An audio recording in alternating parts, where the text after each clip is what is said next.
आज हम बात करने जा रहे हैं कि पॉल्यूशन का हमारे शरीर पर क्या असर पड़ता है। पॉल्यूशन बहुत सारे इफ़ेक्ट्स करता है बॉडी पर, लेकिन आज हम एक छोटा सा पार्ट्स की बात करेंगे और वो पार्ट है रेस्पिरेटरी सिस्टम, श्वसन तंत्र। किस तरह से ये पॉल्यूशन हमारे शरीर को नुकसान करता है, चाहे स्मोकिंग हो या बाहर का कोई स्मोक हो या डस्ट पार्टिकल्स हो, कैसे इफ़ेक्ट करता है, इसकी बात हम करने जा रहे हैं। तो सबसे पहले बात करते हैं कि जो रेस्पिरेटरी सिस्टम है ह्यूमन बींग्स में, वो कहाँ से शुरू होती है और उसके क्या क्या पार्ट्स हैं। तो जैसा कि आप देख रहे हैं कि सबसे पहले शुरुआत होती है नेजल पैसेज, जो हमारी नोज़ है, जो नाक है। यहाँ से एयर जब हम इनहेल करते हैं, जब हम श्वास लेते हैं, तो वो इस रास्ते से होते हुए पहुँचती है फेरिक्स में, देन लैरिक्स में, और उसके बाद जो नेक्स्ट पार्ट है वो है trachea. This is the trachea. Trachea दूसरे वर्ड्स में बात करें तो this is called wind pipe. Actually हमारे पास ये दो तरह की पाइप यहाँ होती है, एक होती है फूड पाइप और एक होती है विंड पाइप। तो ये जो रेस्पिरेटरी सिस्टम में है, इस पाइप को हम कहते हैं ट्रैकिया। तो आप जब सांस लेते हैं तो एयर कहाँ पहुँचती है? ट्रैकिया में पहुँचती है।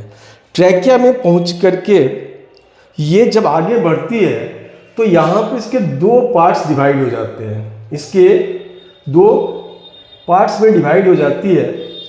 जो दो पार्ट्स हैं वो एक इधर जा रही है और एक इधर जा रही है। दो पार्ट्स में डिवाइड हो जाती है। जो हम सिंपली बात करें तो हम कुछ इस तरह से बता सकते हैं इसको कि ये दो पार्ट्स में डिवाइड होती है। ये आपकी ट्रैकिया है और ये दो पार्ट्स में डिवाइड हो गई। चूँकि आप जानते हैं कि आपके दो लंग्स हैं, दो फेफड़े हैं, तो ये दो पार्ट्स में डिवाइड होती है और इसे हम कहते हैं bronchi. This term is called bronchi. तो ये जब ट्रैकिया दो पार्ट्स में डिवाइड होती है तो उसका नाम ब्रोंकिया दिया जाता है। तो ये ब्रोंकिया, दो ब्रोंकिया है जो दो लंग्स की तरफ आपके पास जाएगी। अब ये लंग्स में जब ब्रोंकाई आगे बढ़ती है, अब इसके भी छोटे छोटे पार्ट्स होने लगते हैं। छोटे छोटे पार्ट्स होते हैं, छोटी छोटी पाइपें बनने लगती है इसकी। इस तरह से आपकी पाइप बनेगी, छोटे छोटे पाइप होंगे और ये मिलियंस में होती है। ये दो चार नहीं होती, मिलियंस में होती है। तो ये जो पाइप है, इस पाइप का नाम है bronchioles. This pipe is called bronchioles. जब पाइप जो ट्रैकिया है, जो विंड पाइप है, दो पार्ट्स में डिवाइड होकर के पहला स्टार्टिंग में उसका नाम कहते हैं ब्रोंकाई, और जब वो और भी सब पार्ट्स में डिवाइड होती है तो उसे कहते हैं ब्रोंक्यूल्स। अब ये ब्रोंक्यूल्स जहां पे खत्म होती है वहां पर छोटे छोटे गुब्बारे जैसे स्ट्रक्चर है आपकी बॉडी में। अब ये जस्ट लाइक कि आप कह सकते हैं कि आपका जो बॉडी है उसमें जो लंग्स है वो this is a bunch of grapes. ठीक, बंच ऑफ ग्रेप्स की बात करें अगर आप ये देखें तो ये जो हमारा पाइप है, ये मेन पाइप है। This the trachea, this pipe is the trachea. और ये ट्रैकिया जो है डिवाइड होकर के दो पार्ट्स में डिवाइड हो गई, जिसको हमने कहा है ब्रोंकाई। अब ब्रोंकाई भी देखिए जरा, ब्रोंकाई में क्या होती है? छोटे छोटे पार्ट्स, देख रहे हैं, छोटे छोटे पाइप निकले हुए हैं। These pipes are called bronchioles. और ब्रोंक्यूल्स के लास्ट में क्या होती है? इसे कहते हैं alveolar sac, that is alveoli. ये जो सैक है, यहीं पे ऑक्सीजन का और कार्बन डाइऑक्साइड का ट्रांसफर होता है बॉडी में। कार्बन डाइऑक्साइड एक्सेल होने के लिए इस एल्वियोलिस में आती है और एल्वियोलिस से ऑक्सीजन ब्लड में चला जाता है।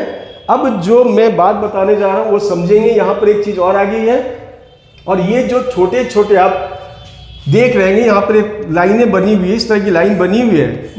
This is called rings of cartilage, जिसकी शेप जो है ये सी शेप्ड स्ट्रक्चर है। अब इसका फंक्शन क्या है? आपने कहा कि ट्रैकिया का फंक्शन है एयर लाना, तो फिर इस रिंग्स ऑफ कार्टिलेज का फंक्शन क्या है? ये rings of cartilage C shaped होती है, आधी खुली होती है, ताकि जब एयर नहीं भी हो तो ये कोलैप्स नहीं करे, ये सिकुड़ नहीं जाए। आप जानते हैं कि एक प्लास्टिक की पाइप है, फ्लेक्सिबल पाइप है, अगर उस पाइप में पानी होगी तो अपनी शेप में रहेगा, अदरवाइज क्या होगा, सिकुड़ जाती है। तो सिकुड़ नहीं जाए इसलिए क्या बनी हुई है, सी सेट बनी होती है। देन जो हम नेक्स्ट पार्ट में बात करने जा रहे हैं वो है, ये है एल्वियोली। अब मैं थोड़ा सा बात शुरुआत मैंने किया था पॉल्यूशन से, तो पॉल्यूशन से क्या मतलब है मेरा, अब समझिए जरा कि जब पॉल्यूशन से ये विंड आपके इस ट्रैकिया में आती है, तो ट्रैकिया में म्यूकस जो कि एक लिक्विड सब्सटेंस है, उसका काम क्या है, उसका काम है आपके जो डस्ट पार्टिकल्स है, जो पॉल्यूटेंट चीजें हैं उनको रोकना, वो रोकती है। और वो रोक कर करती है क्या, वहां पर एक वर्ड आता है सीलिया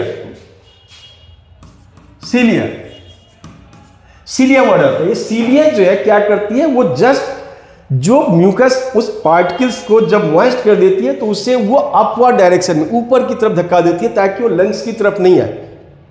और वही जो है या तो स्नीजिंग के रूप में बाहर आती है या कफ के रूप में बाहर जाती है। अब सपोज करिए कि अगर आप ज्यादा सिगरेट पीते हैं या ज्यादा पॉल्यूशन वाले इस जगह पर रह रहे हैं, तो इसकी भी तो एक कैपेसिटी होगी, कितने देर तक काम करेगा ये। अब ये डैमेज होना शुरू हो जाता है, और जब डैमेज शुरू हो जाता है तो फिर आपके गले में कफ बनना, इरिटेशन होना शुरू हो जाती है, बलगम आना शुरू हो जाता है। सपोज करो कि ये पॉल्यूटेंट्स जो है पहुंच गई एल्वियोलीज में, जरा ध्यान देंगे एल्वियोलीज की साइज कितनी होती है, एल्वियोलीज की साइज जो होती है वो 0.2 mm की साइज से लेके 0.5 mm की डायमीटर की साइज होती है। 0.2 mm इमेजिन करेंगे कितनी छोटी होती है। अब अगर डस्ट पार्टिकल्स वहां तक पहुंच गए तो उसे बाहर निकलने का कोई ऑप्शन नहीं होता है। अब वो डस्ट पार्टिकल धीरे धीरे क्या करेगा कि आपकी जो एल्वियोलीज की कैपेसिटी है, जो इसकी फंक्शन एक्सचेंज ऑफ गैसेज के लिए बनी हुई है, वो काम करना बंद कर देती है और हम फिर लंग्स डिजीज के शिकार होने लगते हैं। तो रेस्पिरेटरी सिस्टम में मैं एक बार रिमाइंड कर रहा हूं कि नेजल पासेज से एयर चलती है, वो फाइनेक्स से लैरिंक्स होते हुए पहुंचती है ट्रैकिया में, ट्रैकिया से जब वो निकलती है तो ब्रोंकाई में, ब्रोंकाई से जब निकलती है तो ब्रोंक्यूल्स में, और ब्रोंक्यूल्स से निकलती है तो एल्वियोलर सैक, जिसको हम एल्वियोलाई कह रहे हैं, वहां पहुंचती है। और वहीं पर एक्सचेंज ऑफ गैसेज यहां पे क्या होती है, that is the exchange of gases. अब एक्सचेंज ऑफ गैसेज में कौन कौन सी गैसेज है, तो O2 एंड CO2। O2 हम इनहेल करते हैं और CO2 हम एक्सहेल करते हैं। तो this is the part of the respiratory system in human beings. Thanks.